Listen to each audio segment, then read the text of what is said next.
सोमवार का दिन शंकर भगवान को समर्पित होता है। आज के दिन भक्त भोलेनाथ को प्रसन्न करने के लिए विशेष पूजा अर्चना करते हैं। कुछ लोग आज के दिन व्रत भी रखते हैं।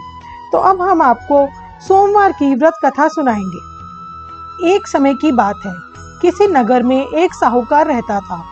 उसके घर में धन की कोई कमी नहीं थी, लेकिन उसके कोई संतान नहीं थी। इस कारण वह बहुत दुखी था। पुत्र प्राप्ति के लिए वह प्रत्येक सोमवार व्रत रखता था और पूरी श्रद्धा के साथ शिव मंदिर जाकर भगवान शिव और पार्वती जी की पूजा करता था। उसकी भक्ति देखकर एक दिन मां पार्वती प्रसन्न हो गईं और भगवान शिव से उस साहूकार की मनोकामना पूर्ण करने का आग्रह करने लगी। पार्वती जी की इच्छा सुनकर भगवान शिव ने कहा, हे पार्वती, इस संसार में हर प्राणी को अपने कर्मों का फल मिलता है और जिसके भाग्य में जो हो उसे भोगना ही पड़ता है। लेकिन पार्वती जी ने साहूकार की भक्ति का मान रखने के लिए उसकी मनोकामना पूर्ण करने की इच्छा जताई। माता पार्वती के आग्रह पर शिवजी जी ने साहूकार को पुत्र प्राप्ति का वरदान तो दिया, लेकिन साथ ही यह भी कहा कि उसके बालक की आयु केवल 12 वर्ष होगी। माता पार्वती और भगवान शिव की बातचीत को साहूकार सुन रहा था। उसे ना तो इस बात की खुशी थी, ना ही दुख। वह पहले की भांति शिवजी जी की पूजा करता रहा। कुछ समय के बाद साहूकार के घर एक पुत्र का जन्म हुआ। साहूकार उस समय भी ना तो बहुत खुश हुआ और ना ही दुखी। घर के सब लोग बहुत खुश थे, पर वो जानता था कि इस बालक की आयु जो है वो 12 वर्ष की है। जब वह बालक 11 वर्ष का हुआ तो उसे पढ़ने के लिए काशी भेज दिया। साहूकार ने पुत्र के मामा को बुलाकर उसे बहुत सारा धन दिया और कहा कि तुम इस बालक को काशी विद्या प्राप्ति के लिए ले जाओ और मार्ग में यज्ञ कराना।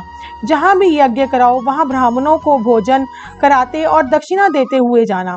दोनों मामा भांजे इसी तरह यज्ञ कराते और ब्राह्मणों को दान दक्षिणा देते काशी की ओर चल पड़े। रात में एक नगर पड़ा जहाँ नगर के राजा की कन्या का विवाह था, लेकिन जिस राजकुमार से उसका विवाह होने वाला था वह एक आंख से काना था। राजकुमार के पिता ने अपने पुत्र के काना होने की बात को छुपाने के लिए एक चाल सोची। साहूकार के पुत्र को देखकर उनके मन में विचार आया कि यह लड़का तो बहुत ही अच्छा है देखने में। इस लड़के को दूल्हा बनाकर राजकुमारी से विवाह करा देता हूँ। विवाह के बाद इसको धन देकर विदा कर दूंगा और राजकुमारी को अपने नगर ले जाऊंगा। लड़के को दूल्हे के वस्त्र पहनाकर राजकुमारी से विवाह करा दिया गया, लेकिन साहूकार का पुत्र ईमानदार था। उसे यह बात न्याय संगत नहीं लगी। उसने अवसर पाकर राजकुमारी की चुन्नी के पल्ले पर लिखा कि तुम्हारा विवाह तो मेरे साथ हुआ है, लेकिन जिस राजकुमार के संग तुम्हें भेजा जाएगा वह एक आंख से काना है। मैं तो काशी पढ़ने जा रहा हूँ।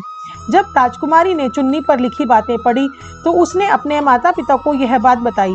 राजा ने अपनी पुत्री को विदा नहीं किया, जिससे बारात वापस चली गई। दूसरी ओर साहूकार का लड़का और उसका मामा काशी पहुंचे और वहां जाकर उन्होंने यज्ञ किया। जिस दिन लड़के की आयु 12 साल की हुई उसी दिन यज्ञ रखा गया। लड़के ने अपने मामा से कहा कि मेरी तबीयत कुछ ठीक नहीं है। मामा ने कहा कि तुम अंदर जाकर सो जाओ। शिवजी जी के वरदानुसार कुछ ही देर में उस बालक के प्राण निकल गए। मृत भांजे को देख उसके मामा ने विलाप शुरू किया। संयोगवश उसी समय शिवजी जी और माता पार्वती जी उधर से जा रहे थे। पार्वती ने भगवान से कहा, स्वामी, मुझे इसके रोने के स्वर सहन नहीं हो रहे हैं। आप इस व्यक्ति के कष्ट को अवश्य दूर करें। जब शिवजी जी मृत बालक के समीप गए तो वह बोले कि यह उसी साहूकार का पुत्र है जिसे मैंने 12 वर्ष की आयु का वरदान दिया था। अब इसकी आयु पूरी हो चुकी है। लेकिन मातृभाव से विभोर माता पार्वती ने कहा कि हे महादेव, आप इस बालक को और आयु देने की कृपा करें, अन्यथा इसके वियोग में इसके माता पिता भी तड़प तड़प कर मर जाएंगे। माता पार्वती के आग्रह पर भगवान शिव ने उस लड़के को जीवित होने का वरदान दिया। शिवजी जी की कृपा से वह लड़का जीवित हो गया। शिक्षा समाप्त करके लड़का मामा के साथ अपने नगर की ओर चल दिया। दोनों चलते हुए उसी नगर में पहुंचे जहां उसका विवाह हुआ था। उस नगर में भी उन्होंने यज्ञ का आयोजन किया। उस लड़के के ससुर ने उसे पहचान लिया और महल में ले जाकर उसकी खातिरदारी की और अपनी पुत्री को विदा किया। इधर साहूकार और उसकी पत्नी भूखे प्यासे रहकर बेटे की प्रतीक्षा कर रहे थे। उन्होंने प्रण कर लिया था कि यदि उन्हें अपने बेटे की मृत्यु का समाचार मिला तो वह भी प्राण त्याग देंगे, परंतु अपने बेटे के जीवित होने का समाचार पाकर वह बेहद प्रसन्न हुए। उसी रात भगवान शिव ने व्यापारी के स्वप्न में आकर कहा, हे श्रेष्ठी, मैंने तेरे सोमवार के व्रत करने और व्रत कथा सुनने से प्रसन्न होकर तेरे पुत्र को लंबी आयु प्रदान की है। इसी प्रकार जो कोई सोमवार व्रत करता है या कथा सुनता और पढ़ता है, उसके सभी दुख दूर होते हैं और समस्त मनोकामनाएं पूर्ण होती हैं। ओम जय शिव ओंकारा, बोले जय शिव ओंकारा। ब्रह्मा विष्णु सदाशिव, ब्रह्मा विष्णु सदाशिव, अर्धांगिनी धारा। ओम जय शिव ओंकारा। एकानन चतुरानन पंचानन राजे, बोले पंचानन राजे। हंसानन गरुणासन, हंसानन गरुणासन, वृषवाहन साजे। ओम जय शिव ओंकारा। दो भुज चार चतुर्भुज, 10 भुज अति सोहे, भोले 10 भुज अति सोहे। तीनों रूप निरखता, तीनों रूप निरखता, त्रिभुवन जन मोहे। ओम जय शिव ओंकारा।